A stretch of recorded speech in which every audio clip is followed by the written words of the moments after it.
Les dizaines de pirogues attendent patiemment leur tour pour aller en mer sur la plage de Saint-Louis. La pêche, c'est l'activité principale pour des milliers d'habitants ici. Mais au loin, dans la brume de l'Atlantique, une immense plateforme gazière s'est installée sur un récif naturel très ancien à moins de 10 km des côtes, et cela a totalement changé l'écosystème.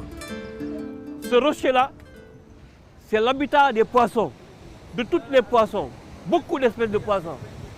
Et pratiquement, il y a plus de 2000 pirogues, 3000 pirogues, les petites pirogues que vous voyez, qui vivaient essentiellement de cette zone. La cohabitation n'est pas possible. On va exploiter le gaz, on va tuer la pêche à Saint-Louis. Parce que Saint-Louis, c'est la capitale de la pêche. Saint-Louis, la capitale de la pêche, une communauté entière en vie. Chaque jour, les marins reviennent avec les paniers, parfois pleins, comme ici, mais de plus en plus souvent, les poissons sont partis.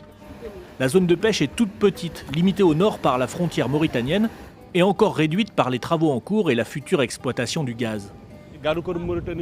Les gardes-côtes mauritaniens et sénégalais n'acceptent pas qu'on s'approche à 500 mètres de la plateforme gazière. Pas plus tard que la semaine passée, je suis entré dans ce rayon délimité, les gardes-côtes ont arraisonné mes 2 pirogues et les ont finalement saisies. Parfois, ces pêcheurs n'ont pas d'autre choix que d'entrer dans la zone interdite. Le terminal gazier a changé la route de leurs poissons. Pour les autorités sénégalaises, la découverte du gaz offshore pourrait être une bénédiction et assurer une rente au pays. Le début de l'exploitation est prévu pour 2023. Pour la communauté des pêcheurs, leur famille, le village lui-même, c'est pour l'instant l'ennemi du quotidien. On sent les inquiétudes, on voit le contraste entre les milliards qu'on nous annonce et qui vont provenir de l'exploitation du gaz en offshore et la pauvreté que vous voyez autour de vous. Le Sénégal, lors des derniers échanges sur la question environnementale en RDC et à l'ONU, a plaidé pour sa souveraineté. Pour les autorités, cette exploitation de gaz sera vecteur d'emploi et d'indépendance.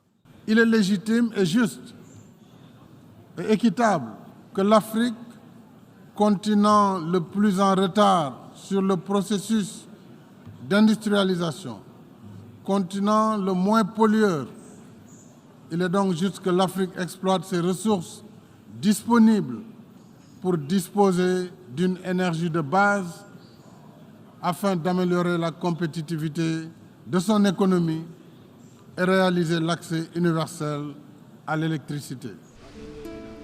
Alors le potentiel trésor gazier sénégalais profitera-t-il à tout le monde? Beaucoup de ces pêcheurs de Saint-Louis continuent d'en douter.